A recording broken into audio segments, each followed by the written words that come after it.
ইয়েমেনের সশস্ত্র বাহিনী ডোনাল্ড ট্রাম্পকে সরাসরি হুমকি দিয়েছে এবং জানিয়েছে যদি আমেরিকান জাহাজগুলোর সাথে ইসরায়েলি বন্দরের কোনো সম্পর্ক থাকে তাহলে সেগুলোকে ধ্বংস করে দেওয়া হবে।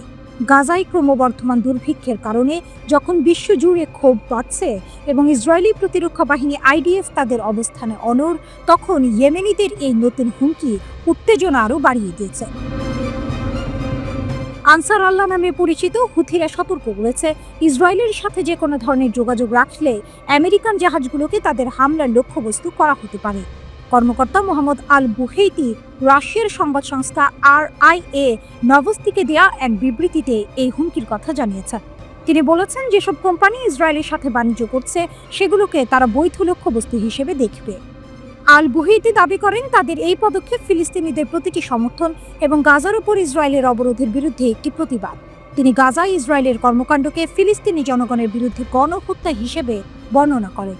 আল বুহেইতি আরও বলেন তাদের এই হুমকির আওতায় মার্কিন কোম্পানিগুলোও পড়বে, এমনকি যদি তাদের জাহাজগুলো সরাসরি ইসরায়েলের দিকে নাও যায়। গোষ্ঠীটি বলেছে গণহত্যা বন্ধের জন্য লক্ষ্যবস্তুর এই সম্প্রসারণ অত্যন্ত জরুরি।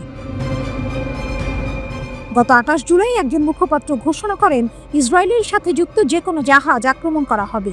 তিনি জানান সর্বশক্তিমান স্রষ্টার উপর নির্ভর করে ইয়েমেনি সশস্ত্র বাহিনী তাদের সহায়ক সামরিক অভিযান বাড়ানোর সিদ্ধান্ত নিয়েছে এবং ইহুদি শত্রুর নৌ অবরোধের চতুর্থ ধাপ কার্যকর করতে শুরু করেছে।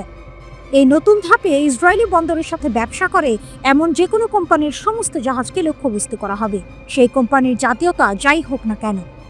আল বুহেইতি আরও দাবি করেছেন যে এই নতুন সতর্কতা মার্কিন যুক্তরাষ্ট্রের সাথে বিদ্যমান যুদ্ধবিরতির শর্ত লঙ্ঘন করে না। তিনি বলেছেন ইয়েমেনি সশস্ত্র বাহিনী এখনও সেই চুক্তিকে সম্মান করে চলেছে। অতীতে ইয়েমেনে মার্কিন হামলার জবাবে নিজেদের আত্মরক্ষার জন্য ইয়েমেনি সশস্ত্র বাহিনী মার্কিন জাহাজগুলোর ওপর আক্রমণ চালিয়েছিল। 1 বছরেরও বেশি সময় ধরে ইয়েমেনি সশস্ত্র বাহিনী এবং মার্কিন নৌবাহিনীর মধ্যে সংঘর্ষের পর গত মে মাসের শুরুর দিকে ওমানের মধ্যস্থতায় ডোনাল্ড ট্রাম্পের উদ্যোগে একটি যুদ্ধবিরতি চুক্তি হয়। কিন্তু এই নতুন হুমকির ফলে সেই চুক্তি কতটা টেকসই হবে তা নিয়ে প্রশ্ন উঠছে। ইয়েমেনি সশস্ত্র বাহিনী ইসরায়েলের বিরুদ্ধে সামরিক অভিযানে চতুর্থ ধাপে প্রবেশ করেছে।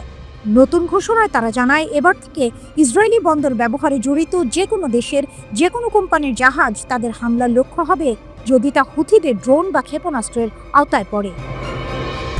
রাজধানী সানায় এক বিবৃতিতে ইয়েমেনি সশস্ত্র বাহিনীর মুখপাত্র ব্রিগেডিয়ার জেনারেল ইয়াহিয়া সারি বলেন ইসরায়েলের সঙ্গে সংশ্লিষ্ট সব জাহাজকে এখন থেকে আমরা বৈধ লক্ষ্য মনে করব। গাজায় চলমান যুদ্ধকে গণহত্যা বলে উল্লেখ করে ইয়েমেনিরা আন্তর্জাতিক সম্প্রদায় নীরবতাকে দায়ী করছে। গাজায় চলমান যুদ্ধকে গণহত্যা বলে উল্লেখ করে ইয়েমেনিরা আন্তর্জাতিক সম্প্রদায় নীরবতাকে দায়ী করেছে।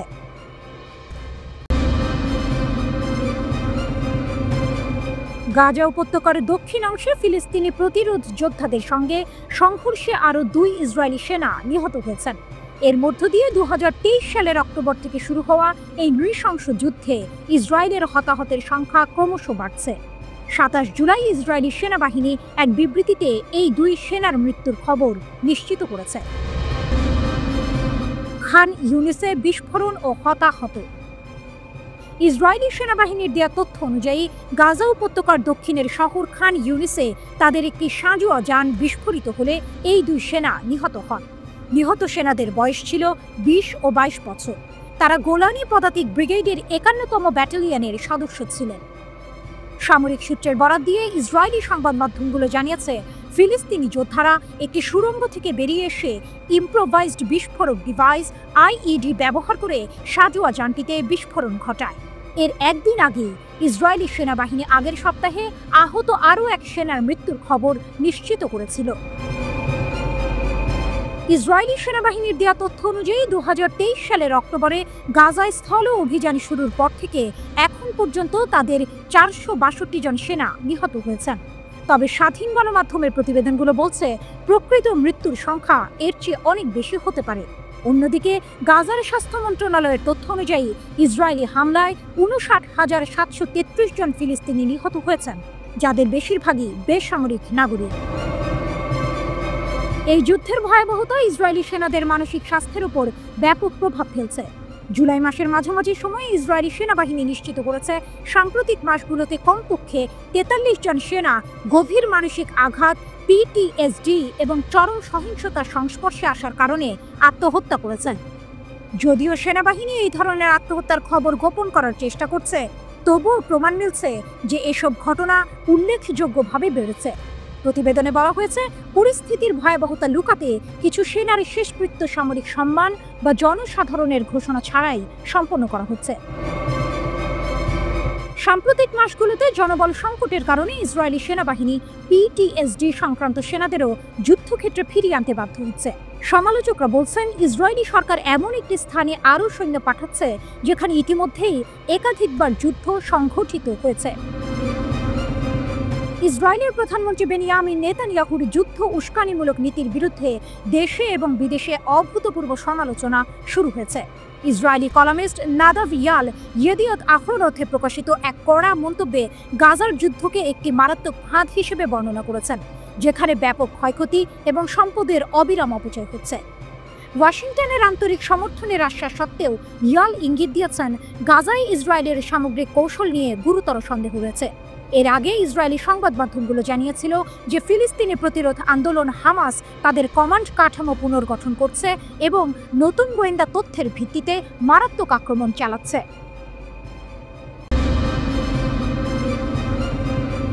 25 জুলাই 2025 তারিখটা ইরানের মহাকাশ ইতিহাসে এক নতুন সূর্যোদয় হিসেবে লেখা থাকবে, যেদিন উপসাগরীয় দেশটি সম্পূর্ণ নিজেদের প্রযুক্তিতে তৈরি একটি স্যাটেলাইট সফলভাবে মহাকাশ উৎক্ষেপণ করে মহাকাশ গবেষণার অভিজাত ক্লাবে নাম লেখালো। এর আগে এমন যোগ্যতা অর্জন করেছে মাত্র 8টি দেশ। যেন মহাকাশের অন্ধকার ক্যানভাসে ইরান আঁকল এক নতুন রেখা, যার উজ্জ্বলতা চমকে দিল সারা বিশ্বকে। সারা বিশ্বের নজর যখন ইরানের পারমাণবিক কর্মসূচি আর রাজনৈতিক টানাপোড়েনের দিকে, তখনই যেন নীরবে এক বিরাট অর্জন করে ফেলল তেহরান। রাশিয়ার জয়ুজ লঞ্চারের মাধ্যমে নাহিদ-2 নামের এই টেলিযোগাযোগ স্যাটেলাইটটিকে পাঠানো হয়েছে মহাকাশে। কিন্তু এর পেছনের গল্পটা আরও রোমাঞ্চকর।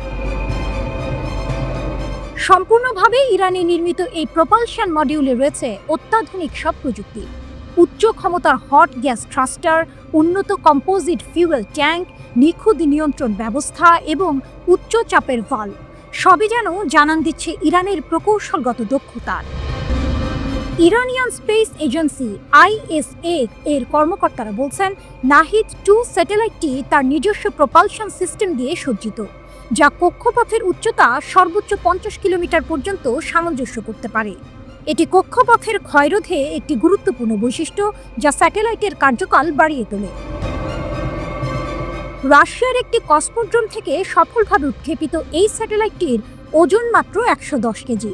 ভূপৃষ্ঠ থেকে 500 কিলোমিটার উচ্চতায় এটি পৃথিবীকে প্রদক্ষিণ করবে এবং এর আয়ুষ্কাল ধরা হয়েছে 2 বছর। মহাকাশে ইরানের কৌশলগত পদচিহ্ন। নাহিদ-2 এর এই উৎক্ষেপণকে মহাকাশে নিজেদের অবস্থান জানান দেওয়ার জন্য ইরানের দীর্ঘমেয়াদী কৌশলের এক মাইলফলক হিসেবে দেখা হচ্ছে।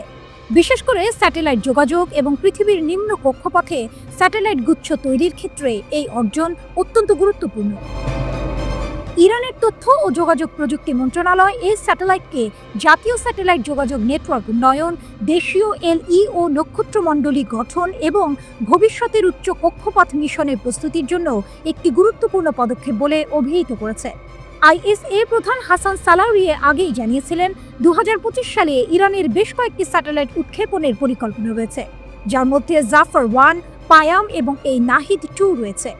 সবচেয়ে আকর্ষণীয় তথ্য হলো, নাহিদ স্যাটেলাইটের মাধ্যমে পরবর্তী প্রজন্মের নকশা ইতিমধ্যেই শুরু হয়ে গেছে। ইরানের পরিকল্পনা রয়েছে ভবিষ্যতে নিজস্ব লঞ্চ ভেহিকল ব্যবহার করে এই স্যাটেলাইটগুলো উৎক্ষেপণ করার। যদি এই পরিকল্পনা সফল হয়, তবে মহাকাশ শক্তিতে ইরান এক নতুন উচ্চতায় পৌঁছবে। নাহিদ-2 এর সফল উৎক্ষেপণের মাধ্যমে ইরান এখন স্বতন্ত্রভাবে টেলিযোগাযোগ স্যাটেলাইটের নকশা, উৎপাদন ও পরিচালনা করতে সক্ষম এমন কয়েকটি দেশের তালিকায় নিজের নাম লেখালো। তেহরান এই অর্জনকে তাদের জাতীয় বৈজ্ঞানিক স্থিতিস্থাপকতা এবং কৌশলগত অগ্রগতির প্রতীক হিসেবে তুলে ধরছে। আমেরিকার সাপ্তাহিক ম্যাগাজিন নিউজউইক একটি প্রতিবেদনে লিখেছে, পারমাণবিক আলোচনা যখন আবার শুরু হওয়ার পথে, তখন পশ্চিমা শক্তিগুলো ইরানের মহাকাশ কার্যক্রমকে আরও নিবিড়ভাবে পর্যবেক্ষণ করবে। বিশেষ করে রাশিয়ার সাথে ইরানের আন্তর্জাতিক সহযোগিতার বিষয়গুলো পশ্চিমা দেশগুলোর মাথা ব্যথার কারণ হতে পারে। এই স্যাটেলাইট উৎক্ষেপণ কি ইরানকে আরও একঘরে করে তুলবে, নাকি এটি তাদের ভূ রাজনৈতিক প্রভাব বাড়ানোর এক নতুন হাতিয়ার হবে? মহাকাশের এই নতুন খেলোয়াড় কিভাবে তার অর্জনকে কাজে লাগায়, সেটাই এখন দেখার বিষয়।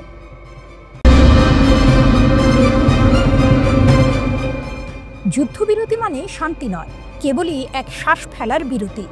আর এই বিরতির মধ্যেই মধ্যপ্রাচ্যের ক্ষমতার দাবার ছকে ইরান ফেলল এক নতুন চাল, এক এমন পদক্ষেপ যা বদলে দিতে পারে খেলার গতিপথ।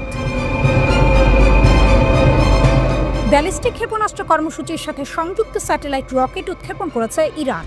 ইসরায়েলের সাথে 12 দিনের এক ভয়াবহ যুদ্ধের পর এটি ছিল ইরানের প্রথম বড় পদক্ষেপ। যখন বিশ্ব ভাবছিল ইরান হয়তো যুদ্ধবিধ্বস্ত অর্থনীতি আর আন্তর্জাতিক চাপের কাছে নতি স্বীকার করবে, তখনই তেহরান দেখালো তার ভিন্ন রূপ। যুদ্ধবিরতির মধ্যে ইসরায়েল যখন ইরানের প্রতিরক্ষা ব্যবস্থা জোরদার করার দিকে নজর রাখছিল, ঠিক তখনই ইরান তার নিজস্ব শক্তি প্রদর্শনে ব্যস্ত। ইরান তার স্যাটেলাইট ক্যারিয়ার রকেটের একটি সাব অরবিটাল পরীক্ষা চালায়। এই উৎক্ষেপণকে পশ্চিমা বিশ্ব বরাবরই ইরানের ব্যালিস্টিক ক্ষেপণাস্ত্র কর্মসূচিকে শক্তিশালী করার একটি কৌশল হিসেবে দেখে এসেছে।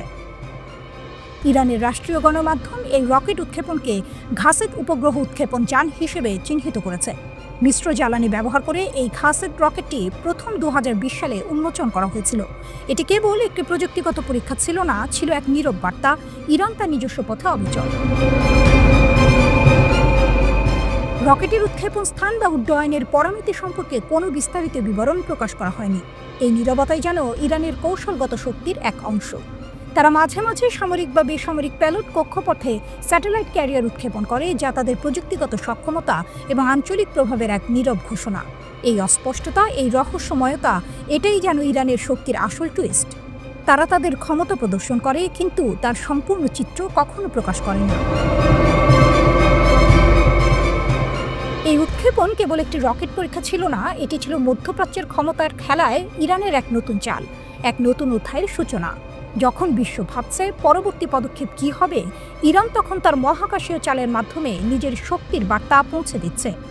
ওয়াশিংটনের এলিয়ট স্কুল অফ ইন্টারন্যাশনাল অ্যাফেয়ার্সের সহকারী অধ্যাপক ও মধ্যপ্রাচ্য বিশ্লেষক সিনা আজদি মনে করেন, ইরান এখন কেবল সক্ষমতা বাড়ানোর পথেই নেই, বরং একই সঙ্গে স্পষ্টভাবে শক্তির বার্তা দিচ্ছে। তিনি বলেন, এমন উৎক্ষেপণের মাধ্যমে ইরান ব্যালিস্টিক ক্ষেপণাস্ত্র প্রযুক্তিতে দক্ষতা অর্জন করছে, যা সরাসরি সংখ্যা ছাড়াই অর্জন সম্ভব হচ্ছে। ইরান দাবি করছে তাদের মহাকাশ গবেষণার অংশ হিসেবেই এই উৎক্ষেপণ, কিন্তু পশ্চিমা বিশ্লেষকরা বলছেন এটি প্রকৃতপক্ষে সামরিক কৌশলেরই অঙ্গ। ব্রিটিশ সেনাবাহিনীর সাবেক কর্মকর্তা অ্যান্ড্রু ফ্রক্স জানান, ইরান এই উৎক্ষেপণের মাধ্যমে বুঝিয়ে দিচ্ছে যে দীর্ঘমেয়াদী সামরিক পরিকল্পনা এখনও বহাল রয়েছে, এমনকি বিকল্প পথে তারা শক্তি ধরে রাখার চেষ্টায় রয়েছে। 2024 সালের জানুয়ারিতে ইরান সোরা স্যাটেলাইট উৎক্ষেপণ করেছিল কায়েম 100 রকেট ব্যবহার করে। সে সময়ে ইউরোপীয় দেশগুলো উদ্বেগ প্রকাশ করেছিল। তারা বলেছিল এই উৎক্ষেপণ যান দূরপাল্লার ক্ষেপণাস্ত্র প্রযুক্তির ভিত্তিতে তৈরি। মার্কিন গবেষণা সংস্থা ইউনাইটেড এগেইনস্ট নিউক্লিয়ার ইরানের কাসরা আরাবি বলেন, কাসেদ উৎক্ষেপণ ইউরোপের জন্য এক ধরনের সতর্ক সংকেত। ইরানের সামরিক সক্ষমতা রুখতে জাতিসংঘের স্ন্যাপব্যাক নিষেধাজ্ঞা পুনরায় কার্যকর করার সময় এখন।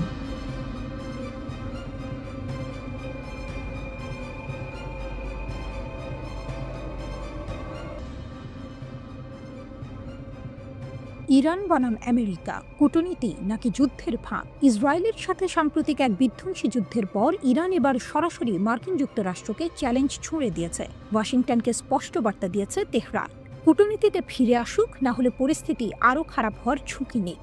এই চরম উত্তেজনাপূর্ণ বার্তাটি দিয়েছে খোদ ইরানের পররাষ্ট্রমন্ত্রী আব্বাস আরাকচি ফাইন্যান্সিয়াল টাইমসে প্রকাশিত এক বিস্ফোরক নিবন্ধে।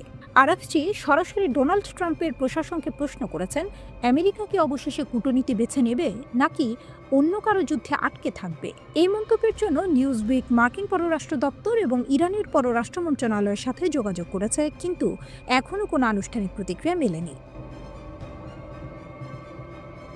কেন এই বার্তা এত গুরুত্বপূর্ণ?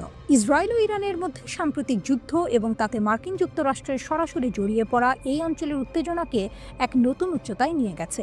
এই সংঘাত তেহরান ও ওয়াশিংটনের মধ্যে উচ্চ পর্যায়ের কূটনৈতিক আলোচনাকে সম্পূর্ণভাবে ভেস্তে দিয়েছে।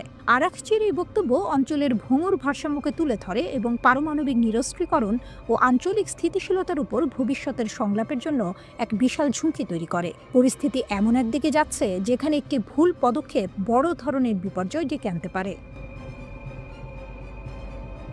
অপ্রত্যাশিত অগ্রগতি ও ইসরায়েলি নাশকতা।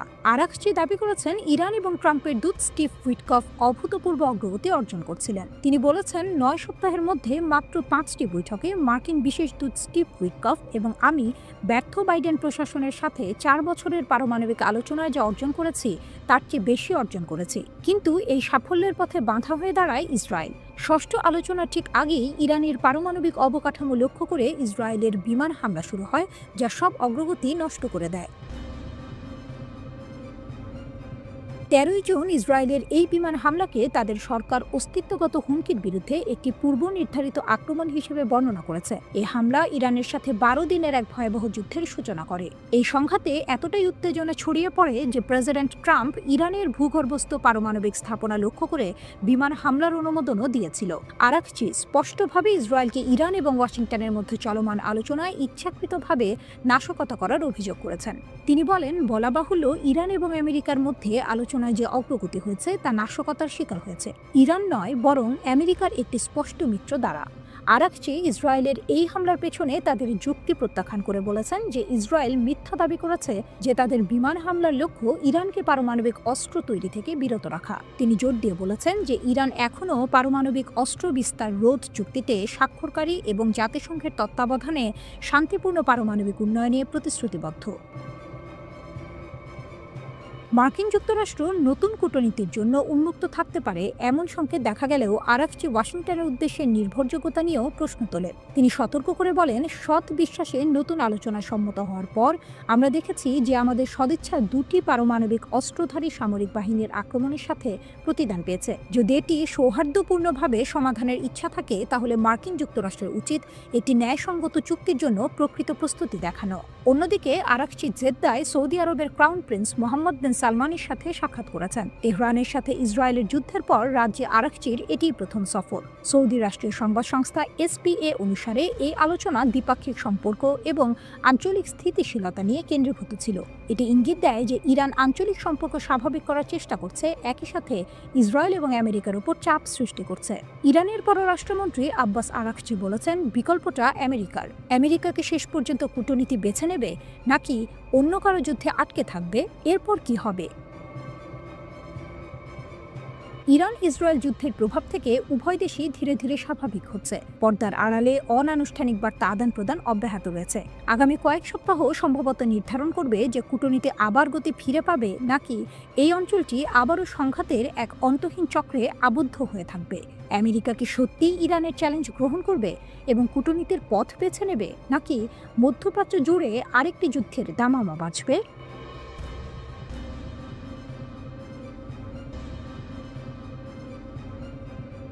গাজায় ইসরায়েলি আগ্রাসনের বিরুদ্ধে যেন নতুন মোড় নিয়েছে প্রতিরোধ। হামাসের সামরিক শাখা আল কাসাম ব্রিগেড এবং ইসলামিক জিহাদের সামরিক শাখা আল কুদস ব্রিগেড সম্মিলিতভাবে ইসরায়েলি ট্যাঙ্ক ও সামরিক যানের উপর একের পর এক হামলা চালিয়ে যাচ্ছে। খান ইউনিসে আল কাসামের অতর্কিত হামলা। গাজার প্রতিরোধ যোদ্ধারা যে সহজে হাল ছাড়ার পাত্র নয় তার প্রমাণ মিলল খান ইউনিসে। আল কাসাম ব্রিগেড ঘোষণা করেছে তারা দক্ষিণ গাজার খান ইউনিস এলাকায় ইসরায়েলের 2টি মেরকাভা ট্যাঙ্ক লক্ষ্য করে হামলা চালিয়েছে। ইসরায়েলের আধুনিকতম মেরকাভা ট্যাঙ্কগুলো প্রতিরোধের সামনে রীতিমতো অসহায়। হামলায় ব্যবহার করা হয়েছে শক্তিশালী ইয়াসিন 105 এবং ট্যান্ডেম চার্জ। শুধু ট্যাঙ্ক নয়, ইসরায়েলি অনুপ্রবেশ ঠেকাতে ব্রিগেডগুলো খান ইউনিসের উত্তরে আল বাদ্দাউ এলাকায় ভারী ও মাঝারি মর্টার শেল দিয়ে শত্রু সৈন্য এবং সামরিক যানের উপরও হামলা চালিয়েছে। অর্থাৎ প্রতিরোধ বাহিনী শুধু আত্মরক্ষা করছে না, বরং আক্রমণাত্মক অবস্থানে গিয়ে শত্রুদের নাস্তানাবুদ করছে।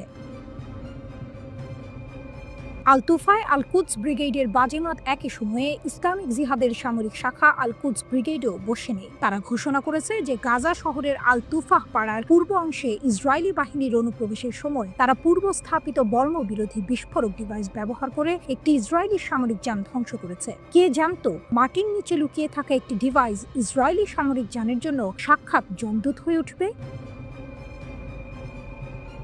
আল কাসামের দুঃসাহসিক অভিযান, সৈন্য আটকের চেষ্টা। আল কাসাম ব্রিগেড আরও একটি চমৎকার খবর দিয়েছে। তাদের যোদ্ধারা দক্ষিণ গাজা উপত্যকার খান ইউনিসের পূর্বে আবাসন আল কাবিরা এলাকায় ইসরায়েলি দখলদার সৈন্য এবং সামরিক যানের উপর ভোরবেলায় এক দুঃসাহসিক অভিযান চালিয়েছে। এই অভিযানে তারা ইয়াসিন 105 অ্যান্টি আর্মর শেল দিয়ে একটি মেরকাভা ট্যাঙ্ক এবং একটি সাজোয়া কর্মী বাহককে নিশানা করেছে। এমনকি দুটি ইসরায়েলি সামরিক যানও তাদের হামলা থেকে রেহাই পায়নি। এই অভিযানের সবচেয়ে রোমাঞ্চকর অংশটি ছিল একজন ইসরায়েলি সৈন্যকে আটকের চেষ্টা। আল কাসাম জানিয়েছে তাদের যোদ্ধারা একজন ইসরায়েলি সৈন্যকে ধরার চেষ্টা করেছিল, কিন্তু যুদ্ধের তীব্র পরিস্থিতির কারণে তারা সফল হতে পারেনি। তবে তারা সৈন্যটিকে নিরপেক্ষ করে তার অস্ত্র জব্দ করেছে। অর্থাৎ হাতের মুঠোয় পেয়ে পরিস্থিতি প্রতিকূল থাকায় আটক করতে পারেনি, কিন্তু শত্রুকে পরাস্ত করে তার অস্ত্র ছিনিয়ে নিয়েছে। এক অসম সাহসিকতার দৃষ্টান্ত। সংঘর্ষের পর আল কাসাম যোদ্ধারা যখন একটি ইসরায়েলি হেলিকপ্টারকে অভিযান স্থলে অবতরণ করতে দেখে, তখন বোঝা যায় এই হামলাগুলো কতটা কার্যকর হয়েছে এবং ইসরায়েলি বাহিনীর মধ্যে কতটা উদ্বেগ সৃষ্টি করেছে। গাজার এই চলমান প্রতিরোধ যে কেবল টিকে থাকা লড়াই নয়, বরং শত্রুকে আঘাত করার এক দৃঢ় সংকল্প, তা এই ঘটনাগুলো থেকেই স্পষ্ট। ইসরায়েল যতই ক্ষমতাধর হোক না কেন, গাজার প্রতিরোধ যোদ্ধারা যে তাদের প্রতিটি পদক্ষেপে কাঁটা হয়ে বিঁধে আছে তা আর বলার অপেক্ষা রাখে না।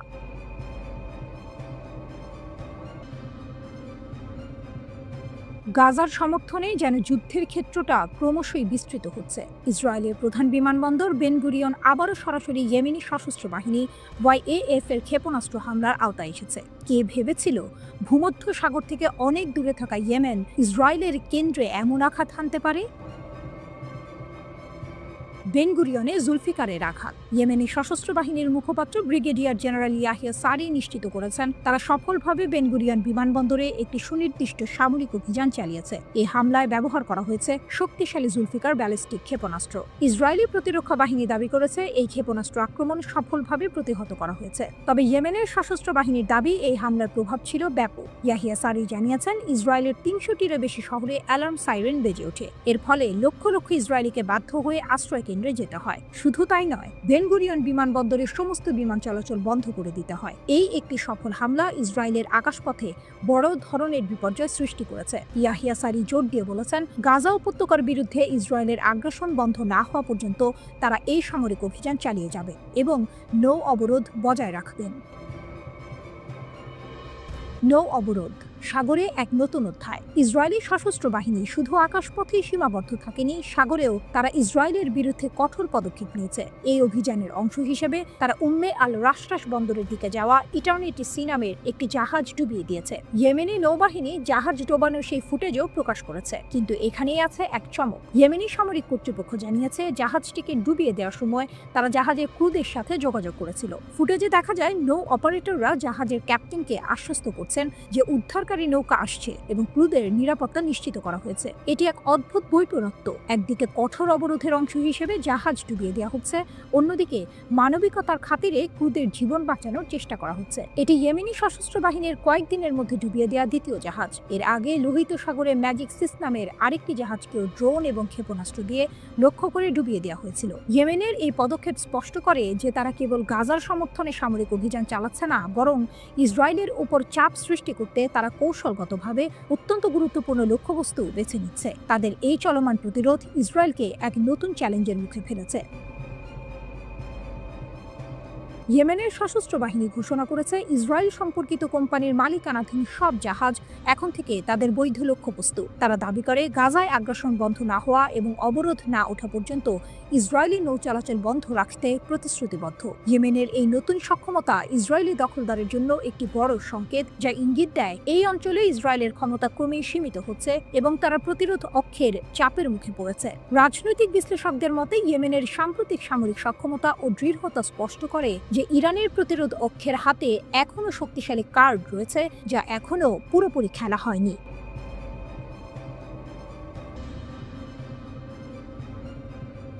অপারেশন মিডনাইট হ্যামার মার্কিন সামরিক বাহিনীর ১২৫টি যুদ্ধবিমান মিলে ইরানের ফোর্দো, নাতানজ এবং ইস্পাহানের পারমাণবিক স্থাপনাগুলোতে হামলা চালায়। ২১ জুন ২০২৫ তারিখের রাত ২টার দিকে ভূমধ্যসাগর হয়ে ইসরায়েল ও ইরাকের আকাশসীমা পেরিয়ে ৭টি B-2 স্পিরিট বোমারু বিমান ইরানে প্রবেশ করে এবং ইরানের পারমাণবিক কেন্দ্রগুলোতে আঘাত হানে। ঠিক দুদিন পর ইরান কাতারে অবস্থিত মার্কিন আল উদেইদ বিমান ঘাঁটি এবং ইরাকের আইন আল আসাদ বিমান ঘাঁটিতে হামলা চালায়। তবে আমেরিকান ঘাঁটিগুলোতে এটিই প্রথম হামলা ছিল না। অতীতেও ইরান বহুবার আমেরিকান ঘাঁটি এবং তাদের সম্পদ লক্ষ্য করে হামলা চালিয়েছে, এমনকি একবার আমেরিকার একটি পুরো যুদ্ধ জাহাজকে অকেজো করে দিয়েছিল। চলুন জেনে নেওয়া যাক অতীতের এমন 4টি ঘটনা যখন ইরান প্রকাশ্যে আমেরিকাকে বড় ধরনের আঘাত হেনেছিল।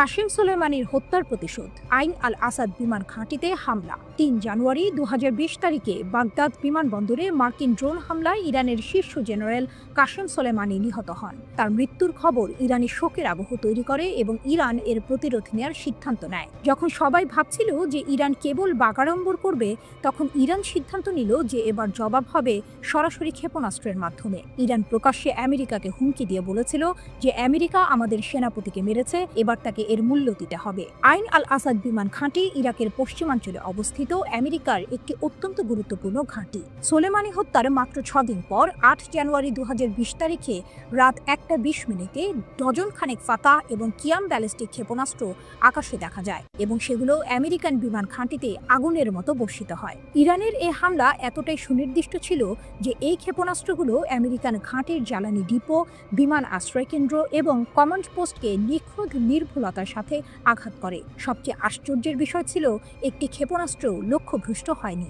আমেরিকা আগে থেকে গোয়েন্দা তথ্য পেয়েছিল, তাই সৈন্যরা বাংকারে চলে গিয়েছিল, কিন্তু ক্ষেপণাস্ত্রগুলো ঘাঁটির মারাত্মক ক্ষতি সাধন করে। হ্যাঙ্গার, রানওয়ে, ব্যারাক সবকিছুই ধ্বংসস্তূপে পরিণত হয়। প্রথম দিকে মার্কিন যুক্তরাষ্ট্র দাবি করে যে কোনো হতাহতের ঘটনা ঘটেনি, কিন্তু পরে জানা যায় যে ১০০-এরও বেশি আমেরিকান সেনা ট্রমাটিক ব্রেইন ইনজুরিতে আক্রান্ত হয়েছেন। তাদের স্নায়ুতন্ত্র ক্ষতিগ্রস্ত হয়েছিল, অনেক সেনার চোখের সামনে অন্ধকার নেমে আসে এবং অনেকে অজ্ঞান হয়ে পড়েছিল।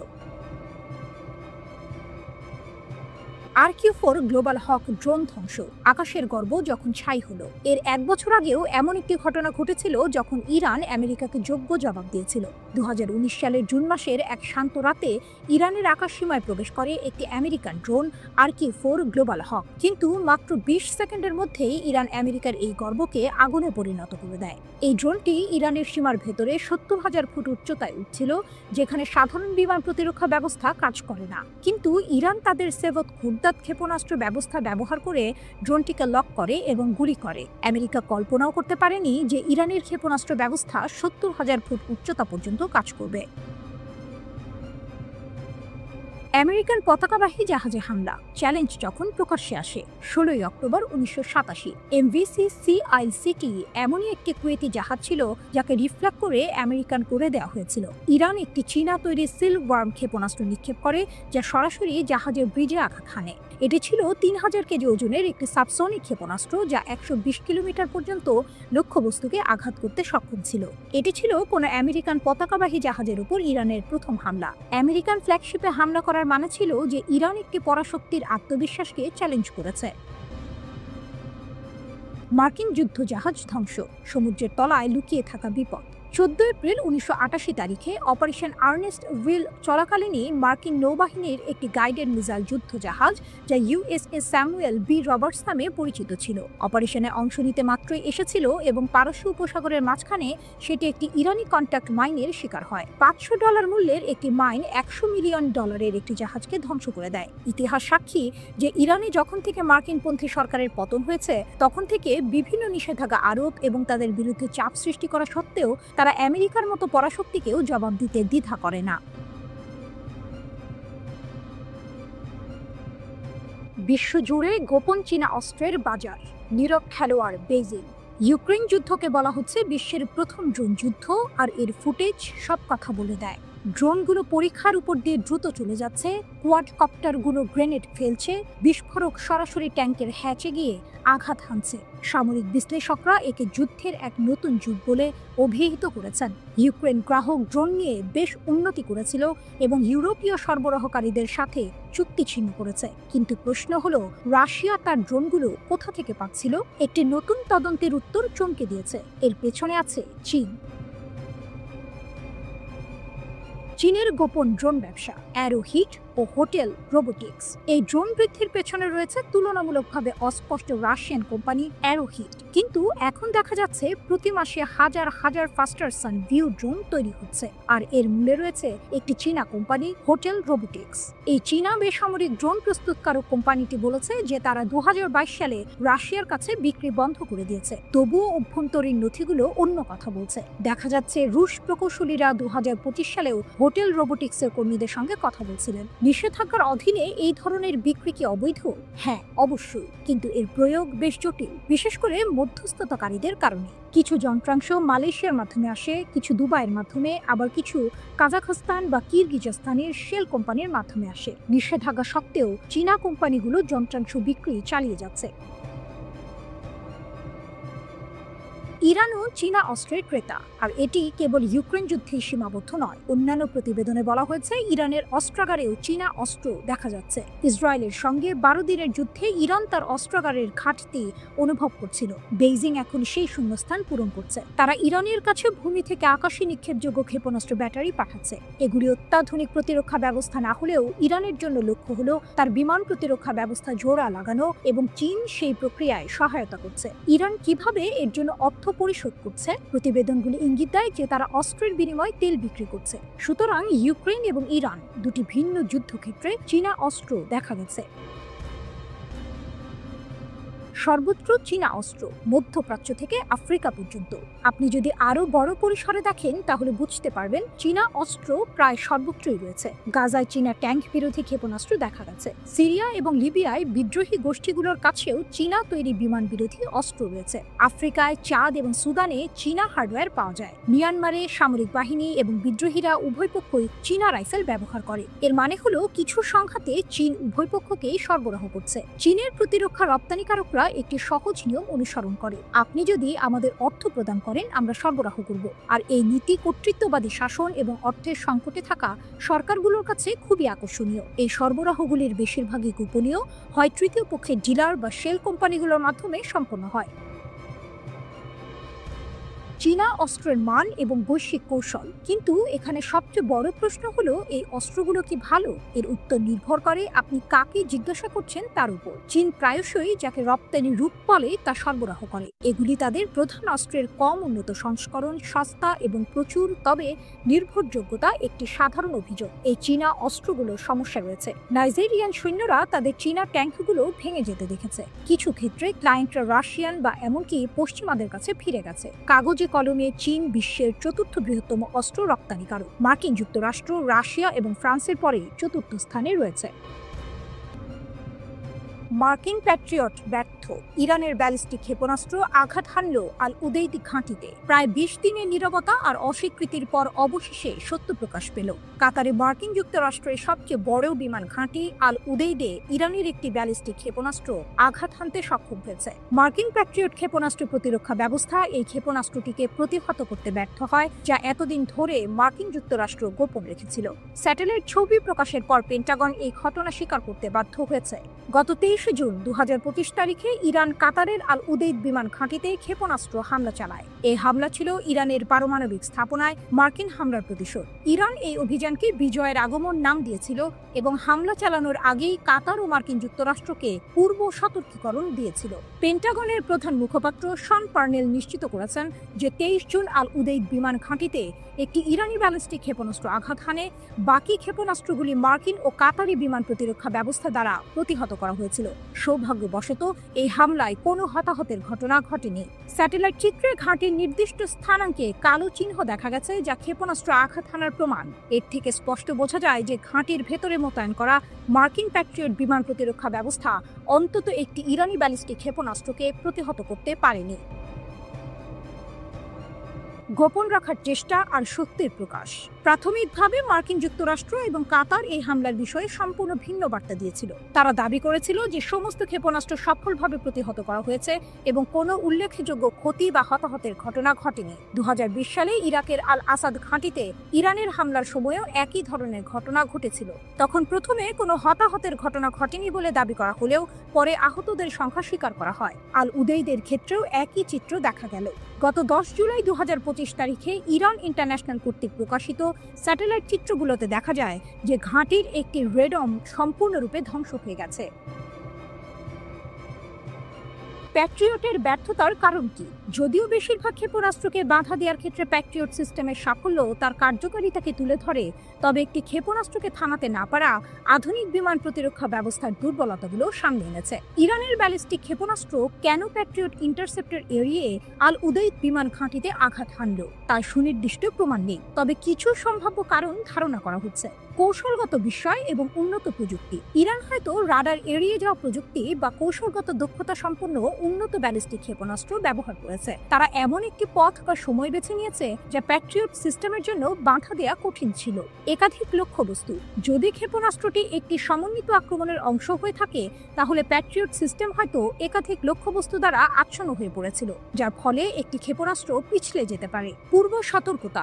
ইরানের পূর্ব সতর্কতা যদিও কূটনৈতিক প্রতিরক্ষার প্রতিক্রিয়া সময় কমানোর জন্য ব্যবহার করা হতে পারে। অপারেশনাল বা প্রযুক্তিগত চ্যালেঞ্জ। প্যাট্রিয়ট সিস্টেমে অপারেশনাল বা প্রযুক্তিগত ত্রুটি অথবা মার্কিন যুক্তরাষ্ট্র এবং কাতারি বাহিনীর মধ্যে সমন্বয়ের অভাব থাকতে পারে। প্যাট্রিয়ট ত্রুটিহীন নয়, বিশেষ করে কম ট্রাজেক্টরি বা রাডার প্রতি ব্যবস্থা সহ আধুনিক ক্ষেপণাস্ত্রগুলির বিরুদ্ধে। রাডার কভারেজের ফাঁক। রাডার কভারেজের একটি অস্থায়ী ফাঁক বা ট্র্যাকিং সফটওয়্যারের ত্রুটিও ক্ষেপণাস্ত্রটিকে তার লক্ষ্যে পৌঁছাতে সাহায্য করতে পারে। আল উদেইদ ঘাঁটির গুরুত্ব। আল উদেইদ বিমান ঘাঁটি মধ্যপ্রাচ্যের বৃহত্তম মার্কিন সামরিক ঘাঁটি। 1996 সাল থেকে মার্কিন বাহিনী এই ঘাঁটি ব্যবহার করছে। কাতারের রাজধানী দোহার প্রায় 30 কিলোমিটার দক্ষিণ পশ্চিমে অবস্থিত এই ঘাঁটিতে প্রায় 10,000 মার্কিন সেনা এবং কাতারের বিমান বাহিনী, যুক্তরাজ্য ও অন্যান্য মিত্রবাহিনীর সদস্যরা রয়েছে। এটি মার্কিন কেন্দ্রীয় কমান্ড অভিযানের জন্য একটি প্রাথমিক কেন্দ্র হিসেবে কাজ করে, যা আফগানিস্তান, ইরাক এবং সিরিয়ার মতো অঞ্চলে বিমান এবং সরবরাহ মিশনগুলিকে সমর্থন করে। 2024 সালের জানুয়ারিতে মার্কিন যুক্তরাষ্ট্র এবং কাতার ঘাঁটিতে মার্কিন উপস্থিতি আরও 1 দশকের জন্য বাড়ানোর জন্য একটি চুক্তি স্বাক্ষর করে, যা এর কৌশলগত গুরুত্ব তুলে ধরে। ঘাঁটির একটি গুরুত্বপূর্ণ অংশ হল রেডম, যা modernised international terminal (MET) satellite যোগাযোগ ব্যবস্থাকে রক্ষা করে। এই সিস্টেমটি মার্কিন যুক্তরাষ্ট্রের বাইরে এই ধরনের প্রথম এবং সামরিক কর্মী ও কমান্ডের মধ্যে নিরাপত্তা যোগাযোগ নিশ্চিত করে।